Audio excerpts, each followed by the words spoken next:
राहिला करण गुरुनाथ करण पिंपलोली यांना सुद्धा आजच्या मैदानात जोर झाले मन्याबाईला त्याबद्दल कॉमेंट्री वाला 200 रुपयाचा बक्षीस धन्यवाद. आणि बघा बिंदोडच्या गुलालच्या मानकरी भैरवनाथ प्रसन्न पाली डिक्सलकरांचा बाबऱ्या देखील बिंदोडच्या गुलालच्या मानकरी आपला हार्दिक अभिनंदन.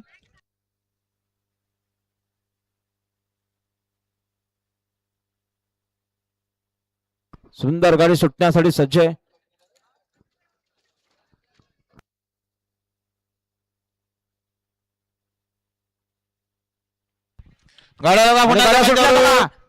गाड्या सुटल्या बिंदोरच्या महत्वपूर्ण गाड्या सुटल्या. सुपर फास्ट गाड्या बांधतात डावींना राजासोबत बटर बोलतोय उजव्या देखील सुंदर अशी गाडी बोलते बघा. अतिशय सुंदर शेवटच्या क्षणाला कोण बाजी मारणार. बाजी मारली ती राजानं आता शर्तीमध्ये डावी साईड. धन्यवाद. सुंदर अशी गाडी पाहिली सिद्धिराज